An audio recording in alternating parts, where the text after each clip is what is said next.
As-tu réalisé que dans certains endroits, même au XXIe siècle, posséder une Bible peut faire la différence entre la perte de ta liberté, de ta famille ou même de ta vie? Bien que de nombreuses personnes la considèrent comme un livre comme les autres, dans certaines nations, cet objet banal symbolise un acte complet de résistance contre les gouvernements radicaux et dictatoriaux. Les histoires de bravoure qui émergent sous cette persécution religieuse sont bien plus effrayantes que l'interdiction. Le maintien de la religion est encore un combat quotidien. Des familles qui dissimulent des Bibles dans des murs creux aux chrétiens qui mémorisent des chapitres entiers pour ne laisser aucune trace. Mais le plus inattendu, c'est qu'il ne s'agit pas seulement de gouvernements répressifs. Avec des réglementations qui défient toute logique, la nation la plus récente de notre liste est tout sauf ce à quoi tu pourrais t'attendre.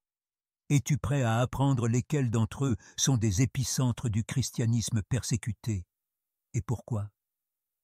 Prépare-toi à explorer un univers où la seule lecture d'un verset a le pouvoir de tout transformer.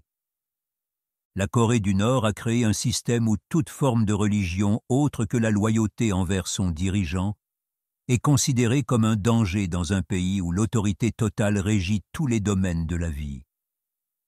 La possession d'une Bible étant considérée comme un signe de désobéissance, elle est punie par des règles sévères dans le cadre de la dictature.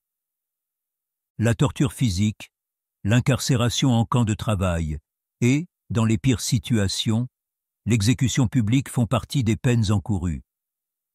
Prenons le cas d'une personne qui reçoit une Bible illégalement et qui doit la dissimuler avec la même ferveur que s'il s'agissait d'un trésor. Ce fait illustre comment un simple livre peut devenir un acte de rébellion en raison de la persécution religieuse. Les histoires de familles entières, séparées par la révélation d'une religion secrète, ont été créées par l'obsession du gouvernement d'éradiquer toute preuve du christianisme persécuté. Il existe plusieurs exemples, comme la tenue de réunions secrètes dans des sous-sols faiblement éclairés ou la mémorisation de versets bibliques pour échapper aux examens physiques qui pourraient exposer les croyants. Les adultes ne sont pas les seules victimes de cette persécution. Les enfants sont également éduqués dans un système qui élève la critique de ses propres parents au rang de geste patriotique. Dans ces conditions, comment maintenir la foi? La pratique publique d'autres religions est strictement interdite en Arabie saoudite, une nation réputée pour son interprétation rigide de l'islam. Il est illégal de posséder une Bible, de la distribuer ou de tenter de convertir quelqu'un au christianisme. Des règlements sévères prévoient la peine de mort pour les Saoudiens qui se convertissent à l'islam et l'expulsion des étrangers. Prends l'exemple d'un touriste qui, pour éviter de se faire prendre lors des inspections douanières, dissimule sa petite Bible dans les pages d'autres livres. Bien qu'elle soit peu courante, la conversion au christianisme se fait secrètement, les congrégations dépendant de réunions secrètes et d'applications cryptées pour protéger leur liberté religieuse. Ces petites églises de maison diffusent souvent de la musique qui parle au cœur des personnes présentes, même si elles ne mentionnent pas spécifiquement Dieu. Ce type de contrôle politique sur la religion soulève la question de savoir comment on peut trouver la paix intérieure lorsque chaque acte de foi se transforme en un risque calculé. Pense au nombre de personnes qui pourraient bénéficier de ces connaissances si tu les trouves instructives.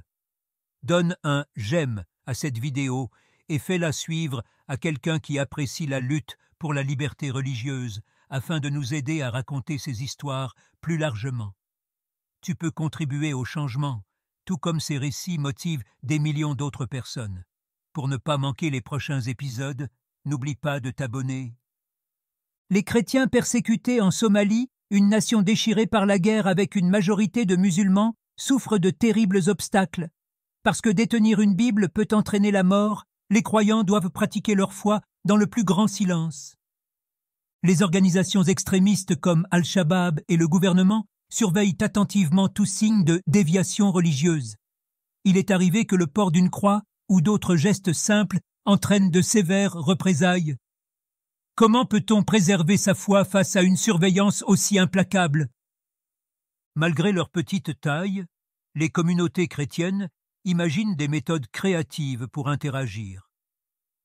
Pour éviter de porter une vraie Bible, elles mémorisent souvent des chapitres entiers et utilisent des symboles cachés.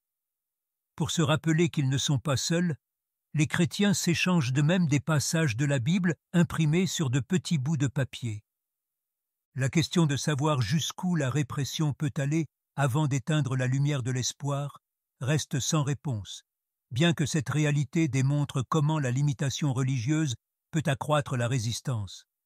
La réalité religieuse est très différente dans les paradisiaques Maldives, où le tourisme offre une image parfaite du monde. Seul l'islam est accepté en public et toute autre religion est férocement réprimée. Les importations de Bibles sont strictement réglementées, même pour un usage privé, et les ressortissants non musulmans se voient totalement refuser la citoyenneté. Suppose qu'un voyageur soit menacé de répercussions juridiques s'il doit remettre une Bible à la douane après l'avoir transportée dans ses bagages. Les réunions des quelques chrétiens de la nation sont privées et soigneusement planifiées. Les résidences privées sont utilisées pour des prières murmurées, et il n'y a pas de temple ou de symboles extérieurs. Parfois, la crainte d'être découverts pousse les chrétiens à se tourner vers des passages de la Bible qu'ils ont mémorisés, comme le psaume 23, qui leur donne du courage face à l'incertitude. Cette vision du fanatisme religieux amène à s'interroger. Est-il possible pour un cœur tourmenté de découvrir la libération spirituelle tout en souffrant de l'oppression? La persécution des religions autres que l'islam a augmenté depuis que les talibans ont repris le contrôle de l'Afghanistan. Dans cette nation où le fanatisme religieux est omniprésent, le simple fait de posséder une Bible peut entraîner des sanctions sévères, y compris l'incarcération, voire la mort. Les croyants sont constamment surveillés parce qu'ils savent que toute indication de leur foi pourrait conduire à leur déception. Prends l'exemple d'une personne qui tente de cacher une Bible dans une anfractuosité de mur, craignant qu'une erreur d'inattention n'entraîne sa mort. Pour rester spirituellement connectés, les quelques congrégations chrétiennes restantes s'appuient sur les réseaux mondiaux et les outils en ligne. Cependant, de nombreuses personnes sont obligées de se souvenir de chapitres entiers pour maintenir leur foi, car l'accès aux éditions numériques de la Bible est également limité. Nous sommes amenés à nous demander comment une foi florissante peut être maintenue dans un contexte où toutes les formes d'expression spirituelle sont violemment réprimées par le monopole de l'État sur la religion. En Chine, le christianisme est fortement réglementé par le gouvernement, mais il n'est pas totalement interdit. Seules les églises approuvées sont autorisées à distribuer des Bibles, et le gouvernement restreint ou bloque l'accès aux versions numériques.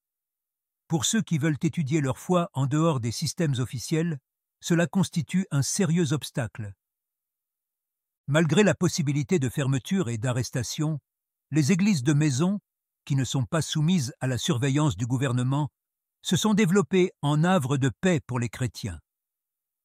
Pour accéder aux Écritures, de nombreux chrétiens se tournent vers des moyens inventifs, comme le partage de versions numériques via des applis cryptées ou l'échange de sections écrites sur du papier de riz. Ce contrôle du gouvernement sur la religion est un exemple de la façon dont un instrument spirituel peut être perçu comme un défi à l'autorité. Comment la flamme de la spiritualité est-elle entretenue sans s'éteindre dans une nation où chaque acte de foi doit être soigneusement examiné? En Érythrée, parfois appelée la Corée du Nord de l'Afrique, la liberté religieuse est pratiquement inexistante. L'Église orthodoxe érythréenne, l'Église catholique et l'Église luthérienne sont les trois seules confessions chrétiennes reconnues. Le fait d'avoir une Bible en dehors de ses limites peut entraîner une incarcération prolongée sans procès, et toute autre forme d'expression religieuse est interdite.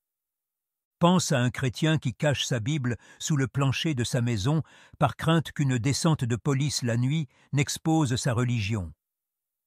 La cruauté de la persécution religieuse dans ce pays est mise en évidence par les récits de chrétiens qui ont été retenus prisonniers dans des conteneurs métalliques sous le soleil brûlant du désert.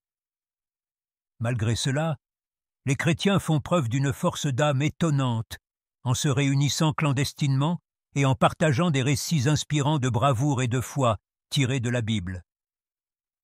La persécution ne met pas seulement les gens à l'épreuve, mais elle soulève également une question importante. La religion peut-elle prospérer dans un environnement où il semble qu'il n'y ait pas de place pour la croissance?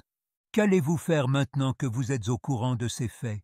Comprendre que la Bible est un symbole d'espoir et de résistance dans de nombreuses régions du globe devrait te permettre de l'apprécier davantage et de réfléchir à la liberté, que tu considères peut-être comme acquise.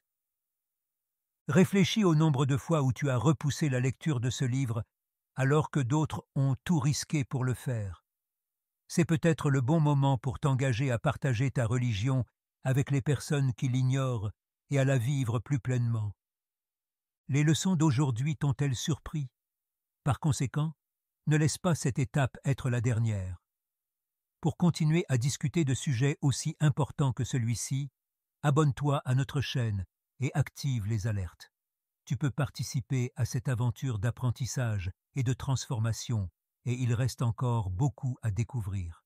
N'hésite pas à partager cette vidéo et à faire part de tes réflexions dans la section des commentaires ci-dessous. Les gens peuvent être inspirés par ta voix.